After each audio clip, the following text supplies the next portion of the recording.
ماہنامہ ترجمان القرآن دور حاضر میں قرآن مجید کے پیغام کو سمجھنے کا بہترین ذریعہ تازہ شمارے کی آڈیو ریکارڈنگ پیش کی جا رہی ہے۔ سماعت فرمائیے۔ پیش خدمت ہے حصہ دوم، اقامت دین کا اسلوب۔ اقامت دین اور شہادت علی الناس کے فریضے کو قرآن کریم نے جگہ جگہ مختلف حوالوں سے سمجھانے کے لیے دعوتی اور تعلیمی اسلوب اختیار کیا ہے۔ سورہ حج میں اس اقامت دین کو 4 اہم حکومتی فرائض کی شکل میں بیان فرمایا گیا۔ چنانچہ سورہ حج کی آیت نمبر 41 میں اہل ایمان کی تعریف یہ کی گئی کہ ترجمہ، یہ وہ لوگ ہیں جنہیں اگر ہم زمین میں اقتدار بخشیں تو وہ نماز قائم کریں گے، زکوٰۃ دیں گے، معروف کا حکم دیں گے اور برائی سے منع کریں گے۔ تمام معاملات کا انجام کار اللہ کے ہاتھ میں ہے۔ لیکن اس سے ایک آیت قبل ان اہل ایمان کی اس ریاستی ذمہ داری کو بیان کرنے سے قبل جو بات کہی گئی تھی وہ غیر معمولی اہمیت رکھتی ہے۔ چنانچہ اسی صورت کی آیت 39 اور 40 میں فرمایا گیا، ترجمہ، اجازت دی گئی ان لوگوں کو جن کے خلاف جنگ کی جا رہی ہے کیونکہ وہ مظلوم ہیں اور اللہ یقیناً ان کی مدد پر قادر ہے۔ یہ وہ لوگ ہیں جو اپنے گھروں سے ناحق نکال دیے گئے صرف اس قصور پر کہ وہ کہتے ہیں ہمارا رب اللہ ہی ہے۔ سوال یہ پیدا ہوتا ہے کہ کیا کسی بھی مشرکانہ اور دہریت پر مبنی نظام میں کچھ لوگ، وہ چاہے کم تعداد میں ہوں یا زیادہ، اگر چپکے اپنے گھر میں، اپنی مسجد میں، اپنے کلیسا یا مندر میں دن کے اوقات میں اور راتوں کی تاریکی اور تنہائی میں اپنے رب کو یاد کرتے تو اس طرح کے روحانی عمل سے اس ارد گرد کے معاشرے میں کسی کو کیا پریشانی یا تکلیف پہنچ سکتی تھی؟ اگر مکہ مکرمہ میں مسلمان اپنے گھروں کے اندر بیٹھ کر اللہ کے نام کی تسبیح اور نمازیں ادا کرتے رہتے تو اس سے مشرکین کو کیوں پریشانی ہوتی؟ واضح بات ہے کہ مکہ میں جہاں مسلمان اقلیت میں تھے، اقامت دین کے معنی محض ادائیگی نماز کا نام نہ تھا، بلکہ ان تمام جھوٹے خداؤں کی جگہ صرف اللہ وحدہ لا شریک کی حاکمیت کا قائم کرنا تھا۔ اگر معاملہ صرف اللہ جل جلالہ پر ایمان لانے کا ہوتا تو اہل مکہ بآسانی اپنے بہت سے خداؤں میں ایک اللہ کا اور اضافہ کر لیتے۔ بات بڑی واضح ہے، اللہ کو ماننے کا مطلب ہی یہی تھا کہ وہ سارے خدا جو نسل، رنگ، لسانی، قبائلی برتری، اشرافیہ کی منزلت، دولت کی پرستش، جنسی آزادی، شراب نوشی اور سود خوری کی اجازت دیتے تھے، صرف اللہ کو رب مانتے ہی باطل ٹھہرتے، اور مادہ پرست نظام معاشرت، سیاست اور قانون اور ہر شعبہ حیات سے بے شمار خداؤں کی بے دخلی کے بعد ہی توحید کا قیام ممکن تھا۔ اور یہ بات اہل مکہ کو خوب اچھی طرح معلوم تھی۔ وہ توحید کا مطلب شاید ہم سے زیادہ سمجھتے تھے، اسی لیے وہ اس کی شدت سے مخالف تھے۔ دین کی اقامت کا مطلب واضح طور پر توحید کی اقامت تھا، اور اسی بنا پر مشرکین کے لیے اہل ایمان کا وجود ناقابل برداشت تھا۔ یہ بات سمجھانے کے لیے سورہ حج کی یہی آیت ایک اور اہم حقیقت سے پردہ اٹھاتی ہے کہ انسانی تاریخ میں ظالم اور شیطانی قوتوں کا ہدف ہمیشہ یہی رہا ہے کہ وہ دعوت توحید کی مخالفت کریں۔ اسی لیے توحید کے ماننے والوں پر ہر دور میں ظلم کیا گیا اور انہیں ان کے گھروں سے بے دخل کیا گیا۔ اسی بنا پر ان کو جنگ کی اجازت اس لیے دی جا رہی ہے کہ وہ نہ صرف اپنے دینی شاعر بلکہ دیگر مذاہب کے ماننے والوں کی مذہبی آزادی کا تحفظ بھی کر سکیں۔ مذاہب عالم کی تاریخ اور کتب مقدسہ میں کوئی کتاب ایسی نہیں ہے جو اپنے ماننے والوں پر یہ فریضہ عائد کر دے کہ نہ صرف اپنی مذہبی آزادی اور اپنے عبادت خانوں بلکہ دوسرے کے مقامات عبادت کا بھی تحفظ کریں، تاکہ ان مذاہب کے ماننے والے اپنی عبادت گاہوں میں جا کر اپنے مذاہب کے مطابق اپنی مذہبی رسوم ادا کر سکیں۔ قرآن کریم وہ واحد الہامی کتاب ہے جو یہ کہتی ہے، سورہ حج کی آیت 40 ترجمہ، اگر اللہ لوگوں کو ایک دوسرے کے ذریعے دفع نہ کرتا رہے تو خانقاہیں اور گرجا اور معبد اور مسجدیں جن میں اللہ کا نام کثرت سے لیا جاتا ہے سب مسمار کر ڈالی جائیں۔ یہاں جنگ کی اجازت کا واضح مفہوم یہی ہے کہ یہ اجازت اجتماعی طور پر جنگ کرنے کی ہے۔ انفرادی طور پر بغیر کسی سیاسی اقتدار کے جنگ کا تصور پوری انسانی تاریخ میں نہیں پایا جاتا۔ اقامت دین ناممکن ہوگی اگر اسے محض زبانی اور تحریری اشاعت تعلیمات اسلام سے تعبیر کیا جائے۔ نہ صرف یہ بلکہ اس طرح اسلام کا قیام اور اسلام میں پورے کا پورا داخل ہونا ناممکن رہے گا جب تک قرآن کو قائم کرتے ہوئے اس کے قوانین کو حکومت کے ذریعے نافذ نہ کر دیا جائے۔ یہ تمام پہلو قرآن کریم نے بغیر کسی ابہام کے واضح کر دیے ہیں، اور جو لوگ قانون اور دعوت کے درمیان لکیر کھینچتے ہیں اور کہتے ہیں کہ قانون تو انگریز سامراج کا ہو اور مسجد میں عبادت اللہ کی ہو، قرآن اس تصور کو سخت الفاظ میں چیلنج کرتا ہے۔ تو رات کی طرف اشارہ کرتے ہوئے سورہ مائدہ میں فرمایا گیا، وَمَن لَّمْ يَحْكُم بِمَا أَنزَلَ اللَّهُ فَأُولَٰئِكَ هُمُ الْكَافِرُونَ، آیت 44۔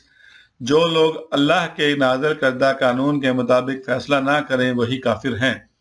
اسی بات کو اگلی آیت میں یوں کہا کہ وَمَن لَّمْ يَحْكُم بِمَا أَنزَلَ اللَّهُ فَأُولَٰئِكَ هُمُ الظَّالِمُونَ، آیت 45۔ اور جو لوگ اللہ کے نازل کردہ قانون کے مطابق فیصلہ نہ کریں وہی ظالم ہیں۔ یہاں اقامت تورات اور اقامت دین اور اقامت قرآن کریم کو اللہ سبحانہ و تعالیٰ نے دو ٹوک انداز میں واضح فرما دیا ہے کہ جب تک سیاسی قوت اور قانونی قوت کے ذریعے اللہ تعالیٰ کے احکام کا نفاذ نہ کیا جائے، دین کی مکمل اقامت نہیں ہو سکتی۔ یہاں یہ بات دہرانے کی ضرورت نہیں ہے کہ جن مقامات اور حالات میں مسلمان سیاسی غلبہ حاصل نہیں کر پاتے، وہاں ان کی جواب دہی صرف ان کے اختیار اور قدرت کی حد تک ہے۔ وہاں ان کی جواب دہی صرف ان کے اختیار اور قدرت کی حد تک ہے، لیکن اس کے باوجود وہ دین کو مختصر نہیں کر سکتے کہ ان تعلیمات کو نظر انداز کر دیں جو دین کا لازمی حصہ ہے۔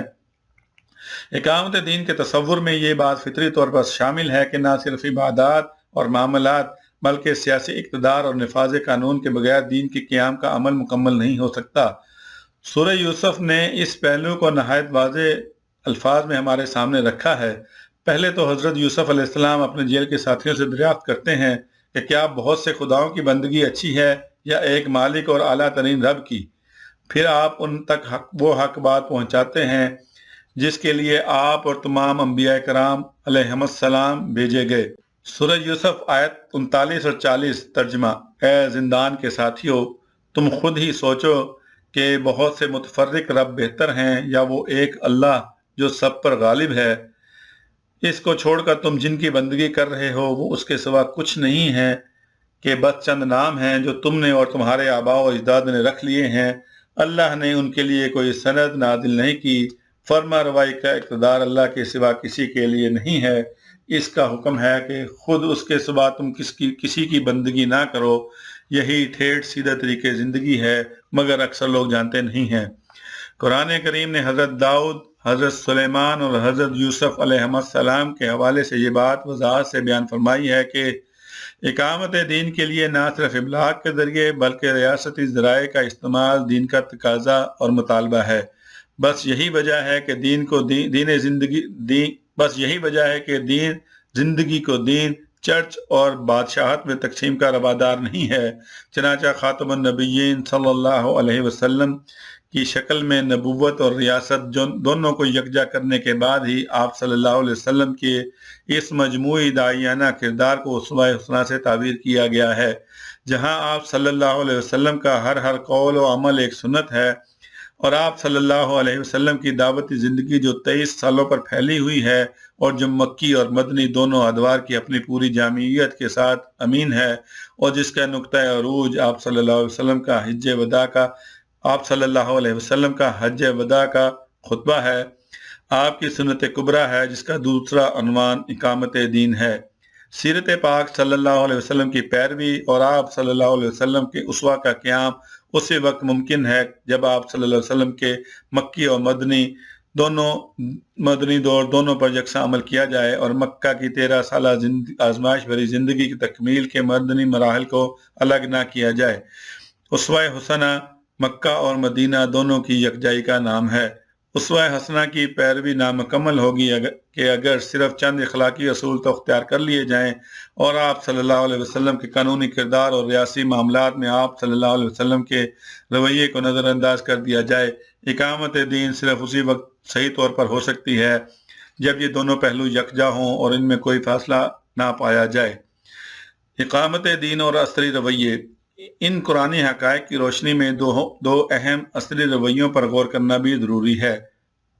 اول یہ کہ بعض اسلامی تحریکات سیاسی تبدیلی کو اس حد تک اولویت دیتی ہیں اور ان کے خیال میں اقتدار حاصل کرنے کے بعد ہی اوپر سے نیچے کی طرف تبدیلی لائی جا سکتی ہے اس کے لیے دستوری اور غیر دستوری جو بھی ذرائع ممکن ہو ان کے استعمال کو بھی درست سمجھتی ہیں۔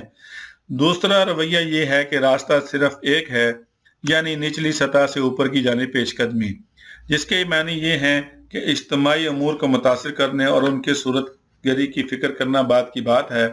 اصل اور ساری توجہ بنیادوں کو مضبوط کرنے میں صرف کرنی چاہیے، جس کے لیے عوام الناس میں کام کیا جائے، چاہے اقامت دین کی اس جدوجہد کے ذریعے انقلاب امامت اور قیادت میں غیر معمولی طویل وقت لگے۔ اس رویے کے ماننے والے مکی دور دعوت اور انبیاء کرام کی اسوہ کی روشنی میں یہ رائے قائم کرتے ہیں کہ اللہ تعالیٰ کے نزدیک اصل چیز عقیدے کی اصلاح اور تعمیر سیرت کی جدوجہد ہے۔ اگر اس دنیا میں کامیابی حاصل ہو جائے تو یہ اللہ کا فضل ہے، اگر جہاں کامیابی نہ بھی ہو تو آخرت کی کامیابی کا وعدہ ایک مسلمان کے لیے زندگی کا حاصل ہے۔ اس بنا پر جدوجہد کے طویل ہونے اور نتائج کے حد نظر تک نظر نہ آنے کی بنا پر مایوس ہونا اور اپنی دعوت اور اسوہ انبیاء علیہم السلام سے اخذ کردہ طریقے دعوت پر شک کرنا ہماری بے صبری ظاہر کرتا ہے۔ ایک مومن کی اصل کامیابی آخرت کی کامیابی ہے۔ یہاں پر کامیابی صرف اور صرف اللہ تعالیٰ کا انعام و فضل ہے۔ ان دو رویوں کا جائزہ لیتے وقت ایک ضمنی پہلو یہ بھی ابھرتا ہے کہ جن ممالک میں مسلمان اکثریت میں نہیں ہیں یا ایسی ریاستوں میں جہاں مغربی سیکولر جمہوریت قائم ہے، وہاں اقامت دین کس طرح کی جائے گی۔ اس اہم سوال پر غور کرنے سے قبل اس بات کا جائزہ لے لیا جائے کہ دعوت دین یا دعوت حق سے مراد کیا ہے۔ یہ کس قسم کی شہادت ہے جس کی دعوت قرآن کریم ہمیں دیتا ہے، تو سوال کا اگلا حصہ زیادہ آسانی سے حل کیا جا سکتا ہے۔ ہم جانتے ہیں کہ قرآن کریم کی انقلابی دعوت کا نقطۂ آغاز توحید ہے۔ وہ چاہتا ہے کہ انسان صرف اور صرف اپنے خالق حقیقی اور مالک کو اپنا رب مانتے ہوئے اپنے آپ کو مکمل طور پر اس کی اطاعت میں دے دے اور اس کام کو شعوری طور پر احساس ذمہ داری کے ساتھ ادا کیا جائے۔ اسی لیے اس عمل کے لیے شہادت کا لفظ استعمال کیا گیا۔ شہادت قولی ہو یا عملی، ہر دو صورتوں میں انسان اپنے پورے احساس ذمہ داری، اختیار اور جواب دہی کے احساس کے ساتھ ہی شہادت دیتا ہے۔ ایک نابینا شخص کسی واقعے کی عینی شہادت نہیں دے سکتا، لیکن کسی بات کی سماعت کی شہادت دے سکتا ہے۔ ایک شخص جو سننے کے لیے کسی آلے کا استعمال کرتا ہو، سمعی شہادت بھی صرف اس وقت دے سکتا ہے جب یہ ثابت ہو جائے کہ وہ آلۂ سماعت پہنے ہوئے تھا۔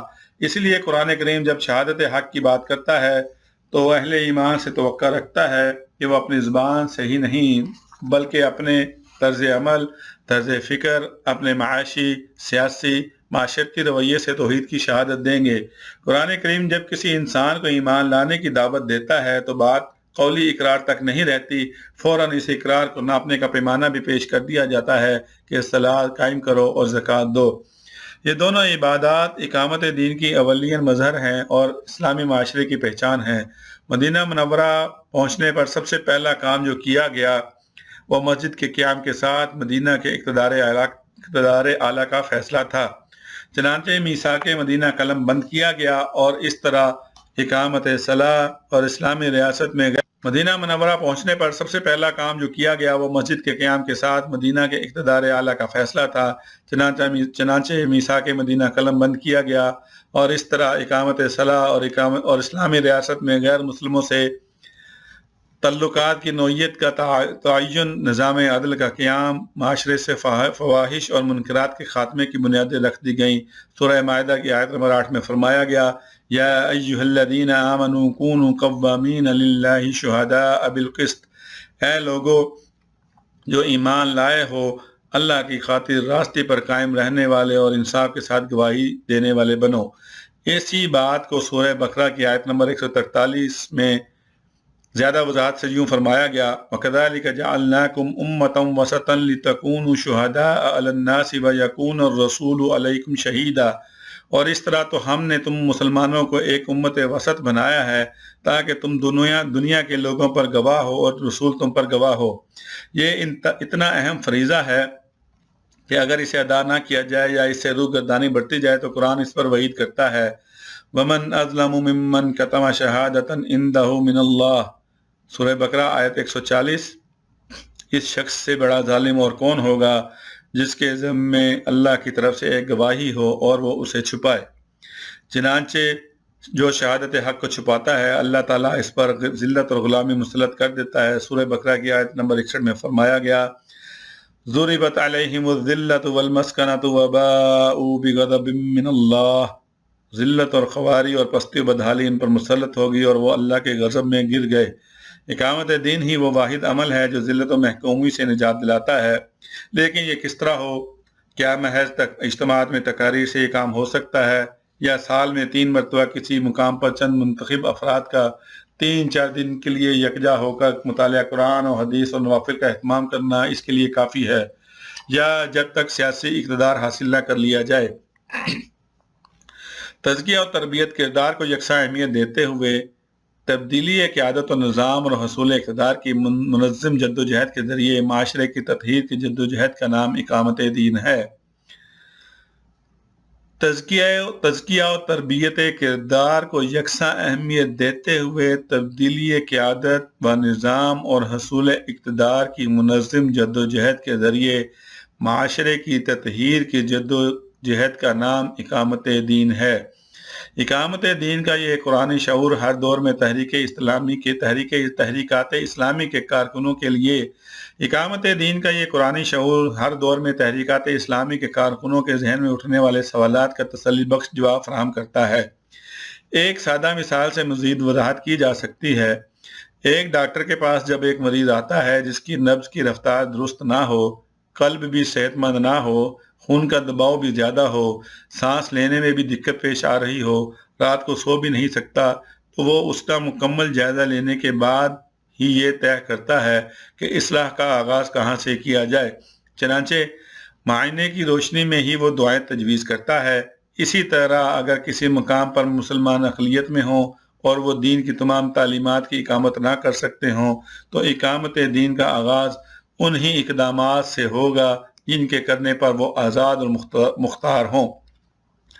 بقیہ تعلیمات کو جوں کا تو مانتے ہوئے مناسب وقت آنے پر ان کا نفاذ کیا جائے گا۔ یہ مضمون ابھی جاری ہے۔ ادارہ عکس و آواز آڈیو اور ویڈیو کی دنیا میں معروف نام، دروس قرآن و حدیث، حمد باری تعالی، نعت رسول مقبول، نصیحت آمیز تقاریر، تحریکی ترانے اور مشہور نظمیں عرصہ دراز سے آپ کی خدمت میں پیش کر رہا ہے۔